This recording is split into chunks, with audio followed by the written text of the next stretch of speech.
क्या आज ऐसे लोग हैं जो कानून ना होने पर भी अपनी जिम्मेवारी निभाने के लिए तैयार हैं? यदि हैं भी तो बहुत विरले, थोड़े से, जो मालूम होते ही कि हमारी जिम्मेवारी है उसको कानून से भी ऊपर का स्थान देते हैं कि हमें ये करना है क्योंकि हमारी सामाजिक जिम्मेवारी है। सामाजिक के अलावा और भी सभी प्रकार की जिम्मेवारी जो लेने को तैयार होते हैं उनको कानून से कुछ लेना देना नहीं है। उनको ये देखना है कि ये हमारी जिम्मेवारी है तो उसको पूरा करते हैं। और सबसे पहली निशानी चरित्र की यही है। दूसरी तरफ लोगों के चरित्र की बात करें तो हम उनके चरित्र को इस तरह से देखते हैं जैसा वो हमें दिखाते हैं, या उनके बारे में जो हमारी सोच है वैसा हम सोच के मान लेते हैं कि हाँ उनका चरित्र ऐसा है। लेकिन क्या वास्तव में चरित्र उस तरह का है? यह तो तब पता चलता है जब वह व्यक्ति किसी के भी सामने न होने पर भी वैसा ही व्यवहार करता है जो कि उत्तम माना जाता है। लेकिन जब अगर उसकी सोच, उसके कर्म इस तरह के होते हैं, जब वो देखता है कि समाज के वो लोग जो उसे नहीं जानते वहाँ पर इस तरह के कर्म करता है जो निष्कृष्ट हैं, तो वो दोहरे चरित्र वाला व्यक्ति कहलाएगा। क्योंकि जिन लोगों को जानता है, जो उसे जानते हैं, उनके सामने उसका अपना एक चरित्र, उसका एक दिखावा दूसरी तरह का होता है। लेकिन जैसे ही स्थिति बदलती है वह अपना रंग बदल कर दूसरे चरित्र में आ जाता है। वास्तविक चरित्र देखने हों तो हमें रामायण में सभी चरित्र बहुत ही अच्छी तरह से समझाए गए हैं, समझ आते हैं। उनको हम यदि देखें और उनकी बातों को, एक एक बात को हम समझें कि वो चरित्र क्या कहना चाहता है, तो निश्चित रूप से हम एक चरित्रवान व्यक्ति बन सकते हैं। तो अब आगे चलते हैं कि चरित्र किसी भी व्यक्ति का एक दिन में निर्माण नहीं होता। ये एक लंबी प्रक्रिया है, उसमें धीरे धीरे से पल्लवित होता है चरित्र। आप देखिए, कोई चरित्र बहुत उत्तम श्रेणी का है तो वो बनने में तो बहुत ही समय लगा होगा। हाँ, निष्कृष्ट जो श्रेणी के हमारे चरित्र हमें दिखाई देते हैं वो बहुत जल्दी बन जाया करते हैं। कारण ये कि उन पे प्रभाव आ जाता है दूसरे लोगों का, और ऐसी वृत्तियों का प्रभाव जो बुराइयां हैं, तो कहते भी हैं ना कि बुराई की परछाई लंबी होती है, इसलिए वह जल्दी पड़ती है। और सच्चाई की जो छाया है वो घनेरी तो होती है लेकिन वो दूर तक नहीं जा पा रही। इसलिए ऐसे लोग कम दिखाई देते हैं जो घनेरी सच्चाई और गुणों से भरपूर हैं।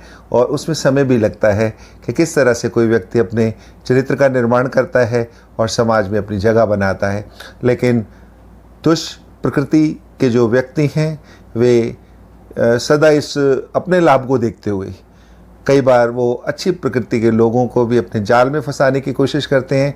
तो सबसे एक स्ट्रॉन्ग या मजबूत चरित्र वाला व्यक्ति कभी भी उनके बहकावे में नहीं आता और वह उसी तरह से अपने जीवन के चरित्र में बसा रहता है जैसे कि वह पहले से चल रहा है। बल्कि ऐसी परिस्थिति आने पर उससे बचकर अपने आप को और मजबूत बनाता है ताकि किसी भी तरह से लोग उसको प्रभावित करके दूसरे रास्ते पर ना लेकर चले जाएं। अब लोगों के लिए जो भी कुछ हम कर सकते हो, ये भी एक चरित्र में आ जाता है कि हम लोगों के लिए कुछ कर सकते हैं तो ज़रूर करें, और ख़ासकर जब उन्हें उसकी आवश्यकता हो। क्योंकि जब किसी व्यक्ति को आवश्यकता हो और तब आप सहायता करते हैं तो तब आप उसके मन में बस जाते हैं हमेशा के लिए, क्योंकि वह हमेशा उस याद रखता है। लेकिन जो दुष्ट प्रकृति के लालची व्यक्ति हैं वे आपसे लाभ लेने के बावजूद भी आपके काम पड़ने पर आपके काम नहीं आएंगे, क्योंकि उस वक्त तो वो बिज़ी होंगे कहीं और से लाभ लेने के लिए, क्योंकि उनकी प्रकृति है। उनको तो लेना ही सीखा है, देना तो उन्होंने सीखा ही नहीं। चलो, हमें क्या, बुराई से तो बुराई को जीता नहीं जा सकता। हाँ, हम नम्र होकर दूसरे व्यक्ति को नम्र बना सकते हैं, नरम बना सकते हैं। और जैसे ही हम देखते हैं कि दूसरा व्यक्ति नर्म पड़ता है, वो पड़ता भी तभी है जब आप उसको बहुत ही नम्र होकर समझाते हैं। दो व्यक्ति मान लो आपस में झगड़ रहे हैं और एक तीसरा व्यक्ति आकर उनमें से एक को चुन लेता है जो उसे मालूम है कि मेरी बात मान जाएगा और उसकी प्रकृति उतनी बुरी नहीं है जितनी दूसरे की, तो वो उसे ही समझाने की कोशिश करेगा। तो यहाँ भी उसका चरित्र भले ही बहुत अच्छा नहीं है, लेकिन फिर भी उसका चुनाव किया गया क्योंकि वह बेहतर है। और अच्छे लोग सदा अच्छा व्यवहार करते हैं और तभी जो है लोग उनको अच्छा कहते हैं। लेकिन यह है सदा काल के लिए होना बहुत ज़रूरी है। यदि टेम्पररी आपने अच्छाई दिखा दी तो आप उस कैटेगरी में नहीं आ पाएंगे। तो मुश्किल तो बहुत है कि आप सदा ही हमेशा अच्छे बने रहें और दूसरों के साथ अच्छाई करते रहें। दूसरों को भी समझना चाहिए कि यदि इस ख़ास वक्त पे आप उनके साथ किसी वजह से सहयोग नहीं कर पा रहे हैं तो कुछ कारण होंगे। और इसी तरह से यदि कोई दूसरा व्यक्ति भी हमारे को सहयोग नहीं कर पा रहा है या उसका व्यवहार इस वक्त अवांछित है, वो इस तरह की भाषा यूज़ कर रहा है जो उसको नहीं करनी चाहिए, तो हमें समझना चाहिए कि इस तरह की जो उसने हमारे साथ व्यवहार किया है वह कोई लगातार ऐसा नहीं करता, लेकिन हो सकता है उसके पीछे उस समय कुछ समसामयिक कारण रहे हों जिनकी वजह से उसका व्यवहार हमें पसंद नहीं आ रहा। लेकिन हम उस एक बार के किए गए व्यवहार से किसी व्यक्ति को ये नहीं कोई टैग नहीं दे सकते कि वह ऐसा है। तो हमें देखना होता है कि लॉन्ग टर्म में अधिकतर समय पर वह व्यक्ति कैसा व्यवहार करता है, उसी से उसके चरित्र का, व्यवहार का निर्धारण होता है। भी गुलाब के फूल की तरह सभी के साथ समान रूप से अच्छाई बरतनी चाहिए और एक खुशबू बिखेरते रहने चाहिए और जो भी हमारे पास से गुजरे उसको उस खुशबू का एहसास हो और वह हमारे साथ, हमारे नज़दीक सदा काल के लिए बना रहना चाहता हो। इस तरह से जो व्यवहार हमारा है सभी के साथ एक जैसा होगा। जैसे कि हमने देखा कि गुलाब भी सभी को एक सी खुशबू देता है। ये नहीं कि कोई व्यक्ति ए निकल रहा है तो उसके लिए उसकी सुगंध कम या दूसरे के लिए ज़्यादा होती है। इसी तरह से अच्छाई भी तभी फलती फूलती है जब वह सभी के लिए बराबर हो। और जो हमारे प्रेम पूर्ण संबंध हैं वही हमारे चरित्र का निर्माण करते हैं, क्योंकि जो अच्छे चरित्र के व्यक्ति हैं उनके साथ लोग जुड़े रहना पसंद करते हैं। और इसका अर्थ भी यही है कि जो हमारा बाहरी रंग रूप है वो भी एक व्यक्तित्व का एक हिस्सा है, लेकिन वास्तविक चरित्र, हमारी आंतरिक चरित्र किस तरह का है उस पर निर्भर करता है कि हम समाज में किस तरह से जाने जाते हैं।